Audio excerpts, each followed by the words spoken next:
결국 이것도 뭐처럼 읽으시면 됩니까? 비문학처럼 읽으시면 되는 부분들이에요.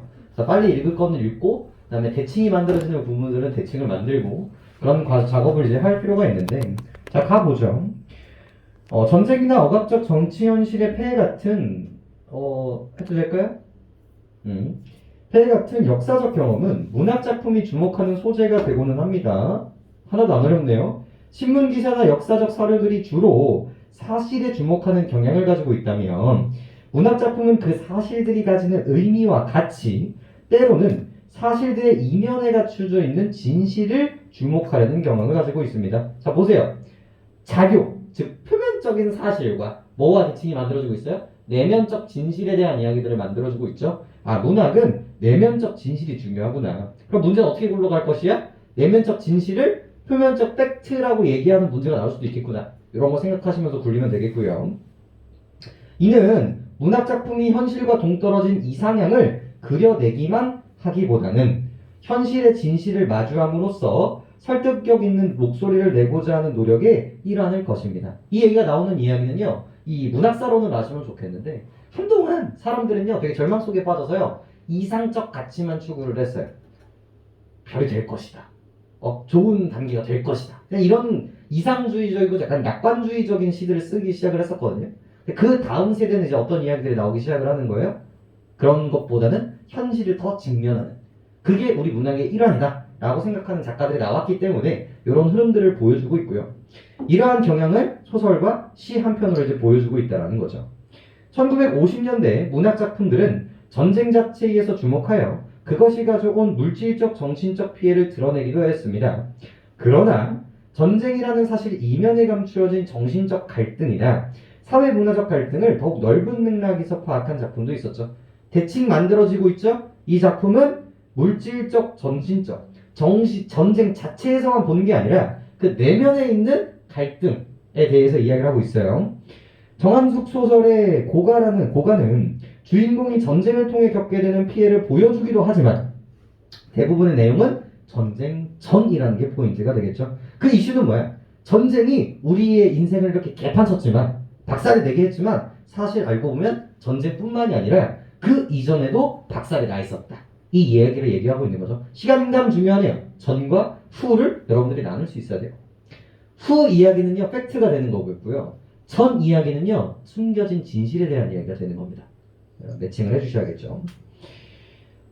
그래서 6.25 전쟁으로 인해 개인의 실존적 측면이나 사회적 문화적 가치 측면 등 격격한 변화가 이루어졌지만 그러한 변화가 이루어지기 위한 장제적인 요인들은 전쟁 전부터 이미 나타나기 시작했다는 점을 보여주는 것이죠.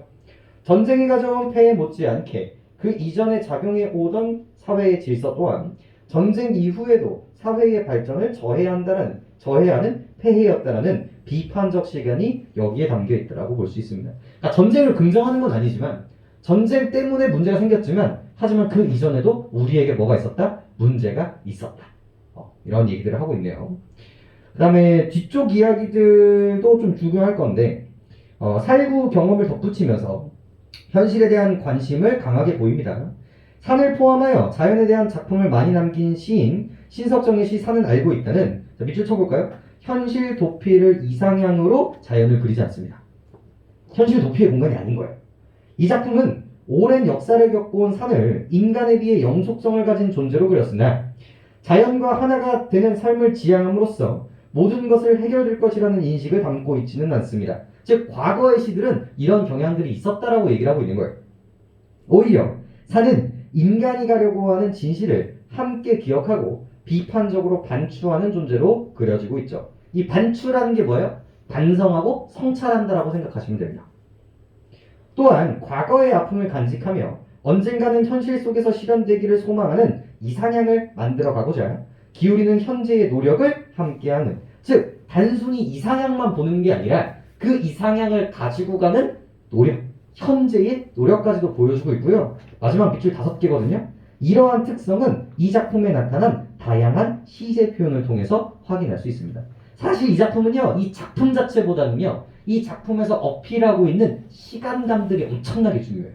여러분들 이거 읽으면서 과거, 현재, 미래라는 시간감을 반드시 잡으셨어야 돼요. 처음 볼 때부터요. 내가 못했다면 아직도 시간감이 약한 거예요.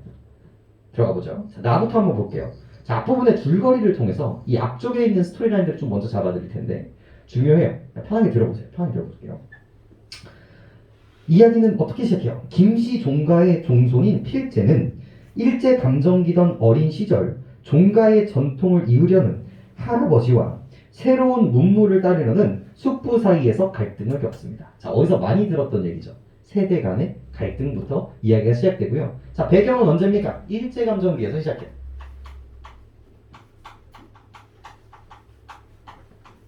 일제 감정기 한창 뭐가 변화하고 있었을 때예요? 개화기를 거쳐서 일제 감정기가 늘어났다는 건 시대적인 그 가치관들, 뼈대들이 이제 술렁이고 있는 시대를 의미하게 되는 거죠. 이야기의 시대가는 김씨 종가, 여러분 집성촌이라고 있었어요 옛날에는. 우리는 이제 김씨끼리 모여 살지는 않잖아요. 아파트 문화라든지 서로 남들끼리 모여서 살았는데 옛날에는 같은 성식들끼리 모여 사는 집성촌들이 있었어요. 그러니까 김씨 집안에서 그 집성촌에 이 김씨 집안에 뭐예요? 장손이었던 거죠.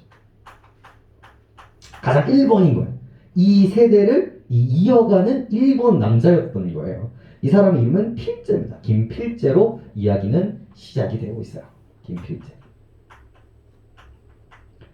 자, 필제한테는 당연히 누가 있을 거고요. 당연히 아버지가 있을 거고요. 그리고 어머니도 있겠죠. 그리고 이 아버지에 누가 있어요? 할아버지가 계실 겁니다. 근데 이 할아버지는 당연히 어떤 포지션으로 등장할까요? 당연히 보수적인 사람으로 등장할 거고요. 이 종가의 이 필제를 어떻게 키우려고 노력을 하겠어요? 되게 전통적으로 키우려고 노력을 합니다. 그래서 단발령이 내려졌음에도 불구하고 끝까지 뭘 보수하고요? 이 댕기머리를 보수를 하고요. 다른 아이들이 다 학교, 신식 학교로 나아갈 때 얘 혼자 집안에서 서당 교육을 합니다. 남들은 서양식 과학 공부를 하고 있는데 얘는 뭐 하고 있는 거야? 공자왈, 맹자왈. 유교는 우리 공자님께서는 이렇게 얘기했다. 충효 예제 과거 시험 공부를 하고 있는 거예요. 그 상황에서 이야기를 시작하고 있는데 아버지가 일찍 돌아가십니다. 아버지가 일찍 돌아가시고요. 이 할아버지에는요 이제 작은 아버지. 여기서 이제 숙부로 등장을 하죠. 숙부가 이제 존재를 하고. 그리고 이 관계는 할머니와의 관계인 거죠. 근데 문제는 이 할아버지가 첩이 하나 더 있었습니다. 즉 작은 할머니가 있었어요. 요 상태에서 아들이 한 명 더 있는데 이 아들의 이름이 이 어디 갔소? 태식. 김태식이라는 아이였죠. 이거에서 이제 이야기가 시작을 하게 돼요. 요 배경에서. 자, 첫 번째 갈등은 누구와 누구의 갈등으로 보여주고 있어요? 여기 있는 이 할아버지와 이 숙부와의 갈등으로 보여주고 있다는 거죠. 즉 얘의 가치관은 뭘까요? 얘가 신식 가치관인 거예요. 여기가 이제 봉건적 가치관으로 이제 대칭이 되는. 당연히 사이가 좋겠어요, 나쁘겠어요? 신나게 싸우는 거죠. 근데 되게 긍정적인 인물로 등장합니다. 깨어있는 사람으로 나와서 이 필자가 다른 애들이랑 그렇고도 지내지도 못하고 이렇게 하고 있으니까 얘가 어느 날 와가지고 얘의 머리를 잘라버립니다. 머리 자르고 이제 우리 머리 자르자. 예? 하고 있는데 잘라요. 그리고 얘를 데리고 나가. 근데 얘가 그게 첫 나들이였던 거예요. 첫 나들이를 나가서 학교에 입학을 시켜요. 그러니까 얘가 이렇게 사는 것들을 안타깝게 여기고 얘를 이제 좀 개화를 시키려고 노력을 했다는 거죠. 누구 몰래? 우리 할아버지 몰래. 그래서 얘가 처음에는 부들부들 떨다가도 이제 신식 문물들을 보고 밖에도 나가고 자유를 이제 얻게 되니까 되게 이제 좋아하고 있었던 거예요. 그러다가 이제 누구한테 그리고 이제 어머니 이 포지션에서도 당연히 좋겠어 나쁘겠어 이런 상황들이 당연히 나빴고요. 되게 중요했던 문제가 뭐냐면 얘가 결혼을 하려고 했어요. 그러니까 옛날에는 어떤 문화가 있었어요? 얘가 장손이잖아. 그럼 빨리 결혼을 해서 빨리 애를 생산을 해야 되는 거야. 그래서 꼬마 신랑도 되게 많았던 이유가 여자가 조금 나이가 더 많았던 이유가 뭐예요? 빨리 아이를 낳게 하기 위해서 그런 것들이거든요. 그래서 벌써 혼담이 오고 가고 있었던 상황이었던 거예요. 그러니까 이런 상황이 어머니 역시도 되게 안 좋았었는데 오히려 이제 숙부가 그 모든 것들을 이제 총대를 든 거죠. 그래서 이것도 이제 긍정적으로 바라보고 있었습니다. 근데 이제 누구한테 걸릴 수밖에 없어요. 우리 이 할아버지한테 이제 걸릴 수밖에 없는 상황이 만들어지는 거죠. 그래서 이제 공부 날이 되고 할아버지를 이제 만나게 됐는데 자 이때 어떤 상황이 이제 이해를 하고 있어야 돼요? 이 할머니와 작은 할머니의 상황을 알고 있어야 돼요. 할머니가 이렇게 낳았잖아. 근데 이 작은 할머니는 알고 보면 이 집안에서 일을 했었던 하녀였어요. 하인. 즉 노비였던 거예요. 노비가 앞이야. 근데 애가 예쁘고 곱상하게 생겨서 얘가 얘를 첩으로 둔 거예요. 그리고 그 첩으로 난 아들이 태식인 거고 얘 역시도 뭡니까? 당연히 노비의 자식이지만 이제 한 집안처럼 이제 살고 있는 상태인 거죠. 당연히 얘는 얘를 좋아할까 싫어할까? 싫어하겠죠. 그리고 얘 역시도 원래 결혼할 남자가 있었거든요. 남자 노비가 있었어요. 근데 이거를 얘가 그냥 반반하다라는 이유로 얘가 그냥 들이앉힌 것 뿐이에요. 그러니까 애가 생기니까 그냥 첩으로 그렇게 살고 있었던 거죠. 그렇게 살고 있었어요. 이렇게. 그래서 이 할아버지도 이제 노바한테 바라고 맞고 싸우고 이런 일과 때문에 결국은 이 작은 아버지가 밖을 이제 나가게 됩니다. 이 작은 아버지한테는요 잘게 사랑하는 이 숙모가 있었어요. 네, 자식이 없었기 때문에 이 필제를 마치 자기 자식처럼 되게 친절하게 대하고 있었었는데 이제 이 작은 아버지가 이제 신식 공부를 하기 위해서 서울로 이제 올라가게 됩니다. 서울로 올라가게 되는데 이제 첫 번째 이 사람이 느꼈었던 이슈가 뭐였어요? 이 반발. 머리 자르고 학교로 나가. 근데 이걸 얻기 위해서 이 집안에서 감당해야 되는 대가가 뭐였어요? 이쪽이 이제 집을 나가게 되는 결과값으로 만들어지게 된다는 거죠. 그리고 신나게 두드려 맞습니다. 일단 여기서 이제 첫 번째 이슈가 이제 터지게 되는 거고요. 자, 두 번째. 그 다음에 읽어볼까요? 그 다음에 해방 후 필제는 서울로 공부를 하러 가고 필제의 할아버지와 첩 사이에서 낳은 자식인 태식은 자신을 종의 자식으로 여기며 고향에 남아 좌익운동을 하는 한편 종가의 뜰 안 나무를 베어 팔아넘깁니다. 네, 이야기가 너무 축약됐어요. 너무 축약돼서 조금 더 설명을 드리면 그래서 이제 얘가 신식 학교로 갔잖아요. 그래서 혼담도 거절되고 이제 학교로 나가는 그런 생활을 이제 하고 있었었는데 갑자기 어느 날 편지가 옵니다. 편지가 오는데 누구의 편지예요? 이 숙부의 편지였던 거예요. 그래서 내가 너무 아프다. 그래서 이 숙모를 좀 보내줬으면 좋겠다. 그런 편지를 줬는데 할아버지가 대반대를 합니다. 나가면 더 이상 며느리 아니다. 그래서 그걸 무서워가지고 숙모가 가지를 못해요. 근데 서로 되게 좋아하는 사이였다라고 얘기를 했잖아요. 근데 그러다가 작은 아버지가 죽어버려요. 그러니까 거의 유서 같은 거였다는 거예요. 근데 숙모 입장에서는 어때요? 숙모 입장에서는 자기가 사랑하던 남편의 마지막까지도 보지를 못했다는 거예요. 뭐 때문에? 이 종가 때문에. 그래서 이 숙모도 어떻게 되게? 바로 자살 때려버려요. 표현이 좀 그랬나? 자살해버려요.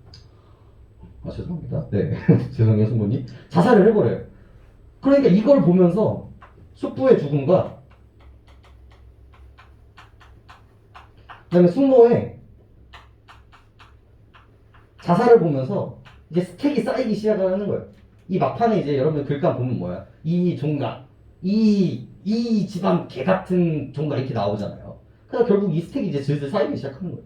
이게 처음에는요, 애가 되게 순종적이고요. 애가 당연히 나는 집안의 장손으로서 이것들을 모두 다 감당해야겠다. 라고 생각하는 되게 좋은 인물이었거든요. 마지막까지도 좋은 인물인데, 그런 되게 종가 친화적인 사람이었거든요. 근데 이제 점점 이제 비틀리게 되는 거고요.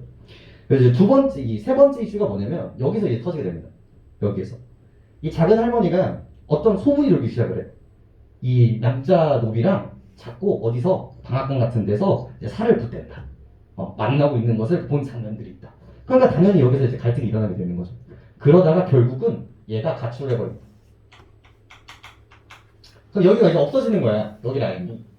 이렇게 가출을 하게 되는 거예요. 자, 그럼 누구만 덩그러니 남게 돼요? 여기는 태식만 덩그러니 남게 됩니다.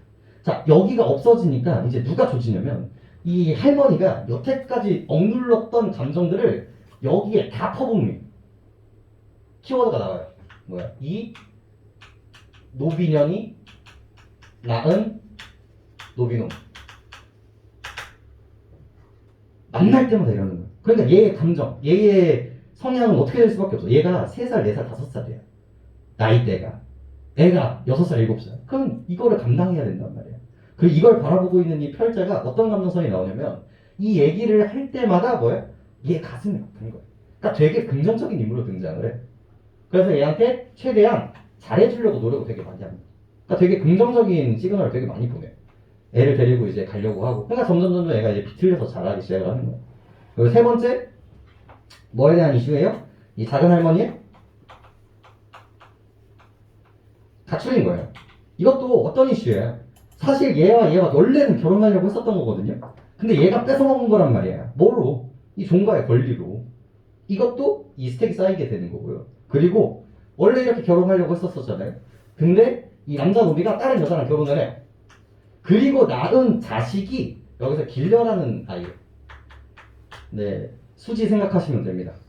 첫사랑의 이미지. 그래서 이 필재가 얘 신분 뭐예요? 얘도 노비란 말이야. 그래서 하는 애방이야. 내가 서울 가서 공부를 아무리 해도 얘만큼 예쁜 애를 못 봤어. 그래서 얘가 사랑 고백을 합니다. 네 번째 이슈. 네, 길려에게 사랑 고백.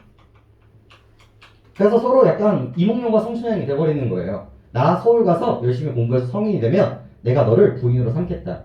그러니까 그렇게 기다려달라. 그래서 얼마나요? 3년. 그래서 이제 그렇게 약속을 하고 얘는 이제 서울로 올라가서 공부를 하게 되는 이슈로 첫 번째 막이 이제 마무리가 되는 과정인 거예요. 그죠? 자, 그 다음에 이제 본격적으로 뭐가 시작이 되냐면요. 이 할아버지가 돌아가십니다. 할아버지가 돌아가시기 때문에 실질적인 장소는 이제 누구밖에 없어요? 얘밖에 없는 거예요. 자, 그럼 근데 문제는 이제 얘를 아무도 컨트롤할 수가 없어요. 얘를 다 여자들이잖아. 얘는 지금 서울에 가 있고 얘 혼자 지금 남자인 거야. 그러니까 얘가 모든 권력들을 갖고 있는 상태가 돼버린 거죠. 그러면서 이제 기행을 벌이기 시작하죠. 왜? 저 할머니가 얘를 볼 때마다 뭐야? 이 총명, 이 종놈이 나오냐? 이러면서 이제 했단 말이에요. 그러니까 삐뚤어지는 거죠. 그 행위가 뭐로 등장하는 거예요? 나무를 베는 행위로 등장하는 거예요. 거기 있는 종가에 있었던 그 나무들을 다 잘라버립니다. 그러면서 자꾸 정보가 오는 거예요. 서울에서 공부를 하고 있는데 제발 와서 이 태식이 좀 알려봐라. 자꾸 이제 전화가 오는 거죠. 근데 필재는 그럼에도 불구하고 이거를 긍정적으로 봐요. 그래, 네가 그렇게라도 화해가 풀리면 괜찮다.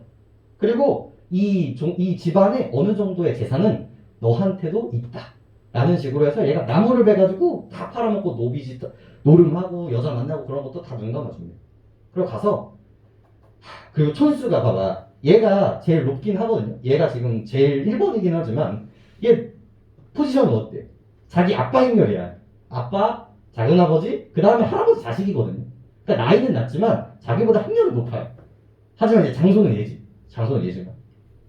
그래서 좀 진정하시고 저랑 나가서 공부합시다. 공부하시면 인생이 바뀌어질 거예요 라고 얘기하지만 이미 삐뚤어질 대로 이제 삐뚤어진 태식이 또 키워드가 되는 대사가 있어요.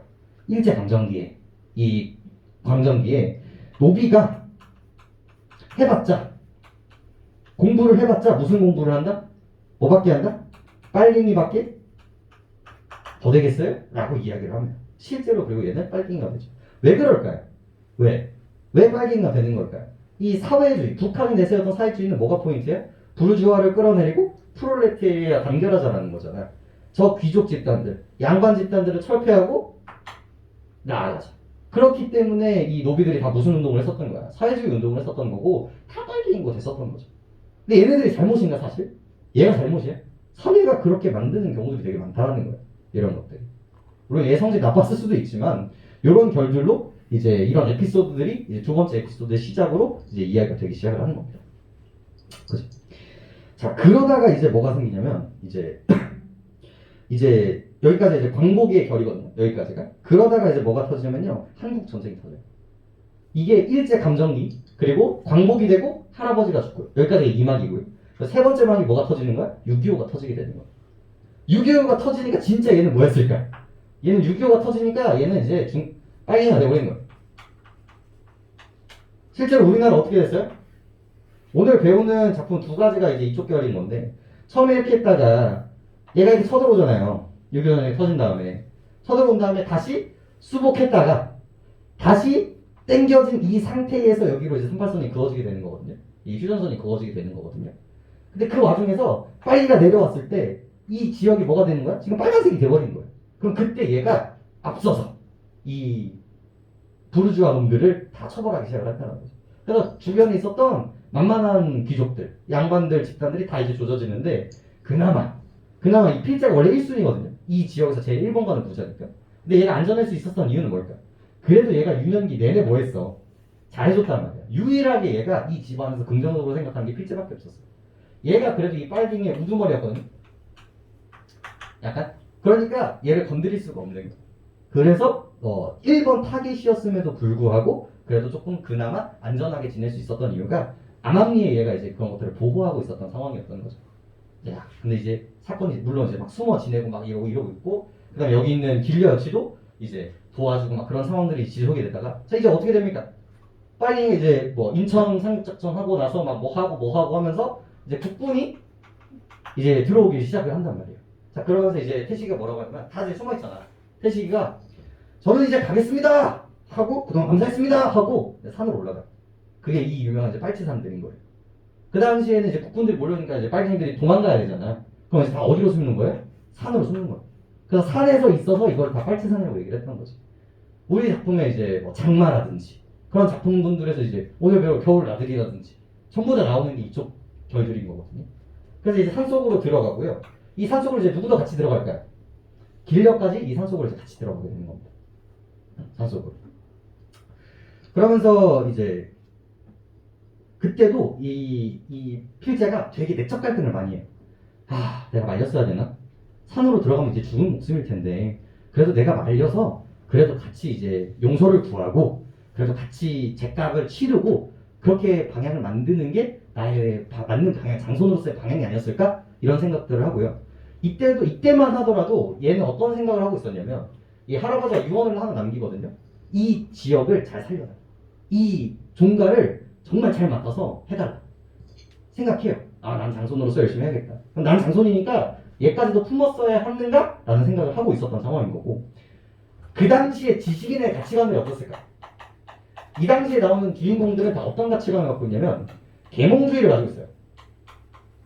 내가 남들보다 더 많이 배우고 내가 남들보다 더 많이 깨닫고 위에 있는 사람이기 때문에 이 무지한 백성들을 어떻게 하자? 계몽시켜서 잘 살 수 있게 해야겠다 라는 마인드를 가지고 있어요. 자, 근데 우리 저번 주에 뭐 배웠죠? 바다와 나비를 배웠죠. 현실은 어때요? 차가울 뿐인 거예요. 열심히 노력하지만 현실은 그렇지 않지. 자, 그리고 이제 마지막 하이라이트 부분들이 나오는데 어느 날 이 신랄한 마음을 가지고 이제 밖으로 나옵니다. 밖으로 나오는데 저기 멀리서 나무에 누구 한 사람이 서 있는 것처럼 보여요. 그래서 가까이서 가보니까 길려였고요. 가까이서 더 가보니까 나무에 목을 매달고 자살을 한 상태였던 거예요. 길려. 그리고 찾아가서 막 펑펑 울면서 보니까 아래에 얘 노비였기 때문에 글자를 제대로 못 쓰거든요. 근데 어떻게든 쓰려고 노력하는 그 흔적들이 보입니다. 그 유서가 무슨 내용이냐면 결국은 너를 너무 보고 싶었다. 하지만 현실은 이룰 수 있어요, 없어요? 없다는 거지. 나는 뭘 뿐이야. 노비일 뿐이고. 봐봐. 사실 의미가 있어. 현대 사회에서는 이해할 수 없는 가치잖아. 노비지만 행복하게 살면 되잖아. 근데 그걸 몰랐던 거야. 그런 것들. 그리고 실제로 누굴 도와줘요? 태식이를 도와준다는 말이에요. 그리고 사회주의도 이상을 갖고 우리 노비들이 잘 살 수 있는 건 뭐다? 공산주의밖에 없다. 사람답게 살려면 공산주의밖에 없다. 하지만 결국 여러분도 아시겠지만 공산주의가 그런 이상형을 보여줘 못 보여줘? 아주 유명한 말이 있지. 자본주의 민주주의의 최악을 보려면 남한을 보고 공산주의의 최악을 보려면 북한을 보라는 그런 아주 유명한 말이 있어요. 참 우리 극단적인 민족이야. 근데 보여줘 못 보여줘? 못 보여준단 말이에요. 그래서 와서 자살을 열심히 합니다. 근데 총을 써서 한 번에 가려고 했지만 켜잖아. 총을 써서 한 번에 가려고 했지만 총소리 때문에 오빠가 깰까봐 목을 매다가 죽습니다. 라고 편지를 써놨네요. 여기서 갑니다. 여기서부터 뭐가 변해버린 거예요? 애가 흑화를 하기 시작하는 거예요. 자 보세요. 아까 전부터 스택이 쌓여요. 5번 뭐예요? 우리 태식이가 이렇게 된 이유는 뭐예요? 종가 때문이에요. 종가 때문이라고. 6번 누구? 우리 여기 길려가 이렇게 된 이유는 다 뭐 때문이에요? 이놈의 종가 때문이라고. 자, 이 글감을 봤을 때 포인트는 뭐였어요? 전쟁이 일어나기 전부터 우리 사회에 뭐가 만연했다? 문제가 되게 만연했다. 그게 뭐야? 이 보수적인 이 가치관들. 그래서 이거를 내가 다 박살내려고 온단 말이에요. 다 박살내겠다. 근데 우리 집안 사람들이 뭐라고 얘기해? 집안 사람들이 우리가 돈 모아서 살려주겠다. 뭐야? 팔 생각하지 말고 여기 와서 뭐 해라? 국회의원 출마해라. 그럼 우리가 뽑아주겠다. 자, 이거 뭐야? 민주주의 개박살내는 거예요. 부정선거야. 하지만 그거를 대놓고 얘기한답니다. 거기에서 이제 더러움을 느끼고 나는 하지 않겠다 라고 하는 거거든요. 줄거리 조금 더 읽어볼까요? 줄거리 조금 더 가보면 자, 자, 그래서 이를 수습하기 위해 필제가 고향으로 내려온 후 6.25 전쟁이 발발하였고 필제가 흠모하던 길려도 좌익 운동에 가담했다. 봐봐. 이게 당연하면 돼. 당연하면 돼. 길려와 태식이가 공산당이 돼야 되는 이유가 뭐예요? 신분제도 때문에 그런 거고 보수적인 사회 때문에 그랬을 거란 말이에요. 그죠? 그 다음에 이후 인민군이 후퇴되는 상황에서 태식은 길려와 함께 산으로 간다는 말을 남긴 채 할머니가 거처하던 방에 불을 지르고 떠난다. 자, 불을 질렀어. 이게 당연하면 되는 거예요. 왜 불을 질렀겠어요? 맨날 노비년, 응? 노비년이 낳은 자식이라고 얘기를 했으니까 거기에 대한 뭐예요? 복수인 거지. 당연히 부정적인 행위지만 우리는 그걸 납득할 수 있는 서사를 만들 수 있다는 거예요. 야, 이게 소설인 것 같아요? 너무나 많이 일어났었던 일이에요. 이거는 오히려 판타지야. 오히려 이거보다 더 참혹한 순간들이 되게 많아요. 목 잘리고 불에 태워지고 도적질 당하고 강간당하고 그런 경우들이 터라했던 시대가 바로 이 시대였고요. 그나마 순화해서 표현하는 게 이 정도인 거예요. 그나마 여기선 지식인이 나오잖아. 이상적인 가치관을 갖고 있는 사람이 나오잖아요. 이 사람 판타지예요. 이 사람. 하지만 이제 이상향을 제시해 줘야 되기 때문에 그런 거고. 자, 들어가 보죠. 마을이 수복되자 김씨 마을 사람들은 다시 고개질을 하고 이씨 마을 사람들은 길을 펴지 못해야만 했다. 자, 뭘 확인할 수 있어요? 아, 공산당이 있을 때는 그 당시까지 전에는 김씨가 우세했었는데 이제는 누가 우세하기 시작한 거예요? 이씨가 우세했던 거예요. 근데 이제 국군이 들어오니까 김씨가 이제 우세하게 됩니다. 필제에겐 그것이 싫었다. 감정 보이시죠? 서로 핥고 깎으려드는 그런 싸움에 완전히 흥미를 잃고 말았다. 예전엔 얘는 장손 오브 장손이었단 말이야. 그래서 저놈 이씨 새끼들 내가 이겨내겠습니다 했었는데 감정이 변했죠. 필제는 무슨 영문인지 골로 붙잡혀갔다. 태식으로 인한 어떤 혐의를 받고 불려갔을 뿐이었다. 그래도 필제는 거기서 근 일주일이나 묵어서야 집으로 돌아왔고 집으로 돌아와 보니 청천벽력 같은 일이 또 벌어져 있었다. 그것은 어머니가 세상을 떠나신 것이었다. 그의 눈에서는 이제는 눈물이 고갈된 듯 싶었다. 어머니도 한평생도 결국은 이 낡아 빠진 집을 위하여 희생물이 된 것 같다라는 생각이 들었다. 감정 라인 보이시죠? 필제는 가슴이 또다시 무너지는 것 같아 뭉클거렸고 새로운 눈물이 쏟아져 흘렀다. 필제는 더 이 마을에 머물리고 있기가 싫었고 아무리 바빠도 며칠은 더 근신해야 한다라는 종친들을 권하는 소리도 물리치고 마을을 떠나고 말했다. 봐봐. 며칠을 더 근신해야 한다는 이거 역시도 뭐예요? 전통적 가치관인 거야 전부 다. 필제가 이번에 고향에 내려온 것은 다름이 아니었다. 타다 남은 100여 칸의 집과 거기에 소속된 대지 등을 말짱스레 정리해버릴 결심으로 내려온 것이었다. 마을로 내려온 이상 필제는 가까운 종친들을 찾아보지 않을 수 없었다. 이것도 뭐야? 전통적 가치관 때문이겠고 그들은 옛날이나 다름없이 극진히 종손 대접을 해주며 야단법석들이었다. 그러나 필제로서는 이 늙은이들이 무슨 까닭에 자기를 향하여 굽신거리며 또 자기는 무슨 까닭에 오기를 띄어야 되는지를 모두가 우스운 일이었다. 필제가 내려온 지 2, 3일 후 이번에는 필제가 집을 정리하러 내려왔다는 말을 전해지자 가까운 종친들은 물끓듯 수근거렸다. 드디어 필제의 집사랑방에서는 저녁부터 갓을 쓴 노인들과 필제는 회의를 열어야 했다. 오르신명이 모여든 그들은 자기들이 돈 100만 원이나 마련하여 놓을 테니까 어서 집을 수리하고 시골로 내려와 자리를 잡으라는 의견들이었다. 영락한 종과 종손을 도우려는 그들의 성의인지는 몰라도 자, 감정 보이세요? 필자는 모두가 달갑지 않았다. 그래도 필제는 자기 뜻을 굽히려고 하지 않았죠. 그 늙은이는 종가가 없는 마을에 무슨 체면으로 살아가겠냐고 호소까지 하는 것이었습니다. 전통적 가치관 보이시죠? 사람들이 다 죽어나가도 이 불이 붙어서 태워버릴 정도로 증오를 만드는 그 집안이라도 이렇게 유지를 해야 된다 라고 얘기를 하고 있는 거예요. 선조들이 그죠? 임진, 동학, 양난에도 이 집이 온통 불구덩이가 되었던 것을 선조들이 다시 개축하는 것도 오늘 보면 이런 식으로 집을 늘리고 담을 늘렸으리라고 필제는 짐작할 수 있었다. 선조들이 그렇게 해서 개축한 까닭에 밑줄이죠. 원통한 무리 죽음이 많이 생겼거늘 필제는 또다시 그런 일을 저지르고 싶지 않았다. 추천 드라마 여러분들 3학년 되시면 나중에 졸업하시면요 미스터 션샤인 보시면 됩니다. 그 라인들이 여기서 다 잘 나와. 한 1, 2화 정도? 근데 진짜 중요해. 그 다음에 그들이 떠다니는 틈바구니 앉아서도 필제는 종가와 종손이 그들에게 무슨 이익을 주기에 더 이렇게 목매다는지 이해할 수가 없었다. 여보게 눈만 말고 자네가 내려오게. 그래서 내후년에는 여기서 출마를 하게. 장동김 씨도 한번 불허령하고 살아지 않아야겠나? 자네가 출마를 하면 돈을 쓰지 않고도 염려없어. 그동안 우리가 표를 그들에게 모아주었으니까 우리가 말한다면 들어주지 않겠나? 뭡니까 이거? 부정부패. 그러나 필재에게는 모두가 귀등으로 들리는 소리였다. 밤새껏 앉아서 그들의 소리를 들어봤자 하나하나가 모두 무섭고 두려운 소리뿐이었고 언제부터 정치에 눈이 밝아졌는지 그들은 서울 사람 뺨쳐먹을 정도인 것 같았다. 종파를 나누고 문중을 따지고 봐봐 밑줄이죠? 모든 이 나라의 비극은 종가를 중심으로 벌어지는 것 같았다. 우리 국회의원들이 개쓰레기 같은 건 이유가 뭐였다? 종가 때문이었다. 다 뭐야? 사람을 보고 뽑는 게 아니라 자기의 이익을 위해서 뽑았기 때문이다. 이런 거 나오시고요.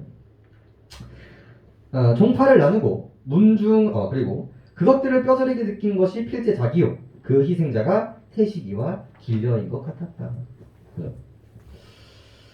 필제는 어떤 일이 있어도 그런 일을 다시 반복시킬 수는 없었고 필제는 밖으로 나와버렸죠. 종가를 팔아치운다는 것은 더 이상 안 됐지만 이것은 내 개인 소유다. 여러 잡음이 듣기 싫어서 쏘아붙였고 소란스러워지는 것 같았습니다. 밖은 그대로 어둡기만 했습니다. 어떤 거를 상징하는 부분일까요? 부정적인 현실을 상징하는 부분들이고요. 이 어둠이 가시면 새 아침이 오듯이 종가도 종손도 허물어짐으로 진정으로 길려나 태식이나 자기 같은 사람들이 행복하게 살 수 있는 날이 올 것만 같다. 즉 이 어둠을 밝게 만드는 건 바로 이 종가를 부시는 일이다. 수목이란 수목은 모두 잘려나간 넓은 뜰에는 아직도 뻗대고 고집만 부리던 조부의 얼굴 같은 우리 할아버지의 얼굴 같은 고가의 그림자가 별빛 아래 어렴풋이 보였다 하면서 마무리가 되는 게 이 작품입니다. 나온다면 충분히 앞쪽에 이 갈등 부분이 나올 수 있어요. 정말 많죠. 갈등 부분이 다 나올 수 있습니다.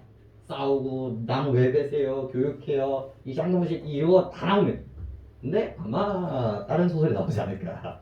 외부 소설이. 하지만 이 맥락들을 알려드린 이유가 뭐라고? 이게 당연해져야 돼요. 이 소설들의 이 사람들의 갈등, 이 사람들의 아픔, 상처가 이런 별들이야 라고 생각하시면 되겠고요. 자, 산은 알고 있다 들어가 보죠. 산은 알고 있다. 어디로 가시면 되냐면요. 평가문제지로 가보죠. 평가문제지로 가보시면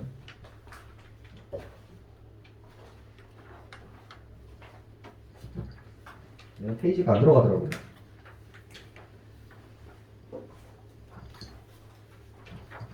네, 300페이지죠? 우리 갈래 곱하기 21번 맨 뒤쪽에 있습니다. 산은 알고 있다. 자, 그리고 이 작품을 보기 위해서 뭘 되게 기억을 잘해야 된다? 시간감이 엄청나게 중요하다. 시간감이. 자, 2회와 갈라잡이 읽으면서 시작해보죠. 이분이 신석정 이분이요. 일제감정기, 6.25, 민주주의를 다 겪으신 분입니다. 그래가지고 시에 이 세 가지 단어가 있거든요. 민족의 역사적 현실에 대한 관심을 촉구하며 역사의 흐름에 동참하기를 바라는 작품입니다. 그러니까 단순히 이상만 그리는 것이 아니라 지금 우리는 열심히 노력해야 된다는 메시지를 전달하고 있어요. 화자는 우리 민족이 험난한 역사를 거치며 수많은 고난의 시간을 이겨왔는데 그 자연물인 산이 그러한 역사의 흐름에 증인의 역할을 하고 있다고 생각합니다. 화자는 우리가 관심을 갖고 역사의 흐름에 동참한다면 역사가 희망적인 방향으로 흘러갈 것이라고 확신하고 있으며 현실을 직시해야 된다는 의지를 표명하고 있죠. 그래서 의지적 태도, 근데 전제 조건은 뭐야? 현실에 노력해야 된다. 시 들어가 보죠. 산은 어찌 보면 운무와 더불어 항상 저 아득한 하늘을 연모하는 것 같지만이에요. 그럼 만에서 잡아주셔야겠죠. 또 뭐가 만들어집니까? 대조대비가 만들어지고요. 야, 앞에가 긍정이겠냐 부정이겠냐 그러면 뭐뭐 하는 것 같지만 사실은 아니다라는 얘기인 거죠. 그래서 앞에는 부정적인 이슈가 되고요. 뒤는 긍정적 이슈가 되는 거예요. 그래서 여기서 하늘이 두 번 나오는데 앞쪽에 있었던 하늘은 부정적인 이미지가 만들어져요. 수식어 어때요? 아득한이 만들어진단 말이에요. 산은 어찌 보면 이 구름과 더불어서 이 구름 느낌이 어때요? 되게 신기루 같은 느낌이란 말이야. 아득한 하늘을 추구하는 것 같아요. 멀리 있는 이상을 추구하는 것처럼 보여요. 그러니까 즉 우리 현실에는 관심이 있다 없다? 현실에는 관심이 없고 그냥 저기는 이상만 보는 것 같다. 하지만 나의 법이 구조예요. 그게 아니라 이상적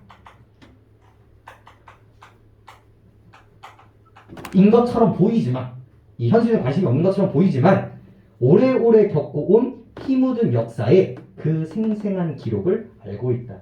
이게 아니라 뭐야? 현실의 흐름, 사실을 뭐하고 있어? 인지하고 있다. 얘가 뭐가 되는 거야? 증인이 되고 있다는 거죠. 다 베이스가 뭘 깔려 있습니까? 의인법을 깔고 있고요. 그래서 이게 산은 긍정적인 존재예요? 부정적인 존재예요? 긍정적인 존재인 거고, 이상만 추구하는 산이라면 그건 부정적인 존재가 될 겁니다. 대칭으로 시작하는 이야기인 거죠. 산은 알고 있다. 뭘 알까? 하늘과 땅이 처음 열리고 시작부터 그 기나긴 세월에 묻어간 모든 서럽고 빛나는 이야기들을 너그러운 가슴에 철철이 피고 지는 꽃들의 가냘픈 이야기보다도 더 역력히 알고 있다. 봐봐. 꽃들의 가냘픈 이야기보다 뭘 더 알고 있다는 거야? 우리들의 이야기를 더 알고 있다는 거죠.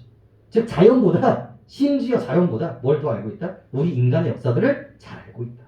강조하고 있죠. 다음. 그 다음은 연쇄법 때문에 좀 중요한데, 산은 가슴 언저리에, 그 어깨 언저리에 스며들던, 동그라미 치세요. 스며들던 더운 피와 그 피가 남기고 간 이야기와 그 이야기가 마련하는, 동그라미 쳐볼까요? 마련하는 역사와 그 역사가 이룩할, 동그라미 치시면 됩니다. 줄기찬 합창 소리도 알고 있다.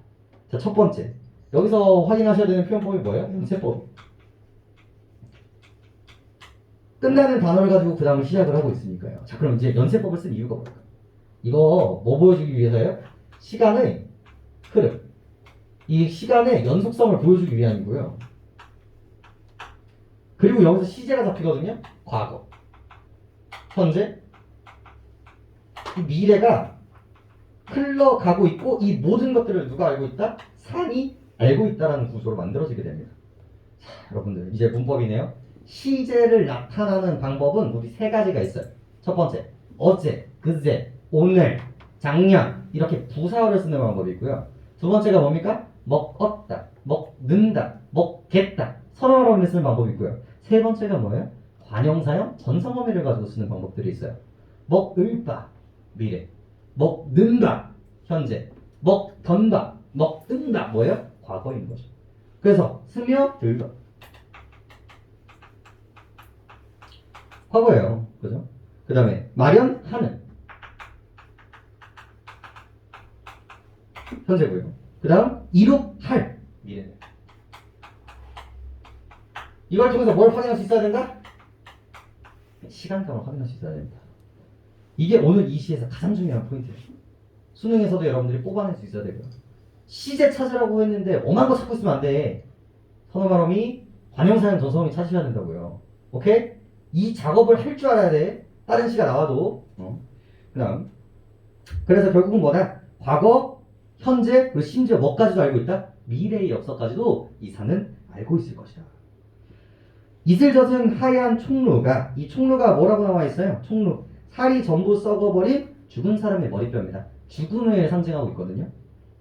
총루가 뒹구는 저 능선과 골짜기에는 그리도 숱한 풀과 나무와 산새와 산새들의 노랫소리와 그리고 그칠 줄 모르고 흘러가는 시냇물과 시냇물이 모여서 부르는 노랫소리와 철쭉꽃, 나리꽃에 내려앉은 나비의 날개에 사운되는 바람과 바람결에 묻혀가는 꿈과 생시를 산은 잘 알고 있다. 자, 퉁치면 뭘까요? 소멸과 생성입니다. 죽음과 삶, 인간과 자연을 열거와 연쇄를 통해서 보여주고 있어요. 이 모든 것들을 다 뭐하고 있다? 알고 있다. 삶과 죽음, 똑같은 거야. 이게 전부 다 뭐고요? 역사의 흐름이고요. 역사의 흐름을 퉁치면 뭐로 퉁칠 수가 있어요? 사람의 죽음과 생성으로 다 퉁칠 수가 있는 거예요. 모두 다 알고 있다. 그리고 다양한 감각적 이미지 나오죠. 청각, 시각, 촉각 이런 것들을 통해서 형상화하고 있는 부분들이죠. 그러기에 사는 우리들이, 자 이거 또 나오죠? 화자의 주어를 뭐라고 하고 있습니까? 우리라고 얘기를 하고 있죠? 이게 뭐예요? 공동체죠. 여기서는 근데 민족이라고 키워드를 잡으시는 게 훨씬 더 괜찮을 것 같아요. 개인의 이슈가 아니라 뭐야? 우리 민족 전체 이슈다 라고 얘기하시는 게 좀 더 괜찮을 것 같고요. 우리들이 내일을 믿고 살아가듯, 뭐야 이거? 확신, 믿음이죠? 살아가듯, 지교 보이시죠?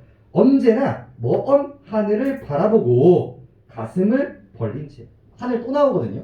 여기서 선생님 먼 하늘이니까 거리감이 있고요. 앞에서 잡았었던 아득한 하늘과 동일한 거 아닌가요? 뭐야 X야? X인 거죠.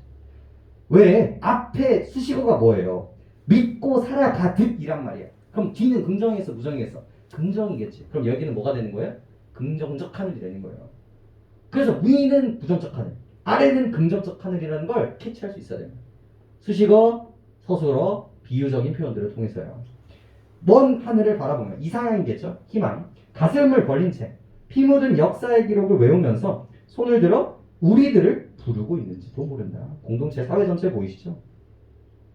포인트는 뭡니까? 이 산과 함께 우리가 뭐 해야 된다? 이 역사를 기억하고 견디고 앞으로 나가야 되는 걸 뭐 해야 된다? 동참해야 된다. 이걸 촉구하고 있죠. 산이여, 돈호법, 말을 건네는 방식, 의인법, 영탄적 표현 다 잡으시면 되고요. 나도 알고 있다. also 내가 역력히 알고 있는 것을 나도 역력히 알고 있는 것이다. 그래서 나도 너와 함께 동참하고 동행하겠다. 의지적 태도를 보여주고 있는 부분들이에요. 미래지향적이고요. 이 부정적인 현실을 극복하겠다라는 의지가 너무나 담겨있는 작품이죠.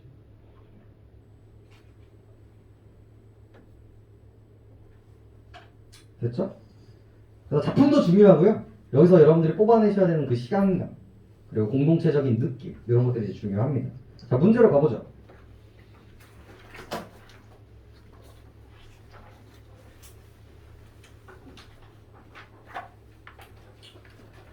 1번 아까 틀린 분 한 분 계셨는데 1번 2번이 되겠습니다. 나이의 종가 노인들이 자연으로 회귀를 통해서 야 종가 노인들 긍정적이야 부정적이야? 부정적이지. 근데 이거 뒤에 서술로 긍정으로 붙이면 돼 안 돼? 안 된단 말이야. 회개를 통해서 전쟁으로 피폐해진 종가를 재건하고 정신적 갈등을 치유하려고 한다고요? 아니 오히려 정신적 가치를 갈등 만들고 상처를 내는 그 가치를 유지하려고 노력하고 있는 게 포인트인 거죠. 그죠? 2번이 틀리게 되겠고요. 4번 찍으셨는데 혼나야 돼. 아까 오프닝 때 뭐였어? 이게 이상적인 추구가 아니라 뭐야? 현실적 추구다를 찍어야 된다고 했지? 그래서 아닙니다. 자 2번 4번이 되겠죠. 리을 읽어보시면 알겠지만 뭐예요? 리을 내가 돈을 모아줄 테니까 수리를 해라. 이거 좋아할까 싫어할까? 싫어하겠죠? 근데 여기서 뭐라고 얘기합니까? 수월하게 달성할 수 있는 기회. 이 사람이 목표하는 바는 뭘까요? 다 싸그리 다 버리겠어. 이거였으니까 대칭이 만들어지죠. 3번 4번이 되겠네요. 오연에서 산이 멀리 있는 하늘을 바라본다고 하여 산과 화자는 다른 가치를 지향하고 있다. 이 글의 주제의식이 뭐였죠? 산과 같이 가겠다였는데 이걸 다르다라고 얘기하고 있으니까 주제의식을 비틀어 버렸네요. 4번 4번 같은 문제가 참 좋은 문제들이에요. 결국은 2번 태식이와 길려도 종가의 피해자이기 때문에 산이 기억하는 자 어디가 수식어가 되겠습니까?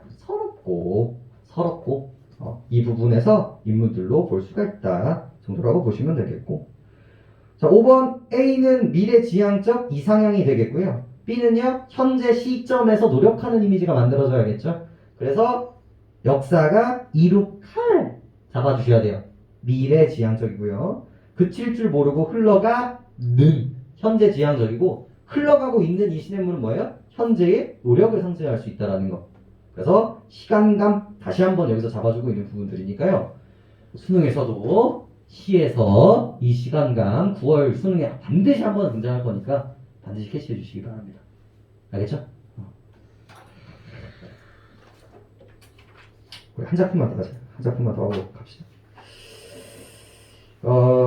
겨울나들이 볼게요. 겨울나들이 풀고 5분만 10분? 아니 그냥 하자. 풀고 하자 하고 뭐 빨리 끝내는 게 낫잖아. 빨리 안 끝낼 것 같긴 한데 합시다. 잠깐 끊어주시고요. 끊어줬다가 그래요.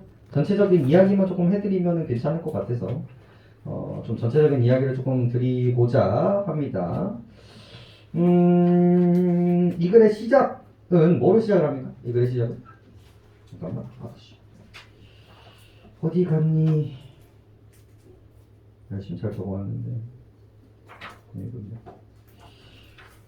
자, 제목이 뭐예요? 이 작품의 제목은? 겨울나들이라는 작품이에요. 영상 틀어주세요. 찍혀있어요? 여기서부터 찍어주시면 될 것 같은데 끊었다가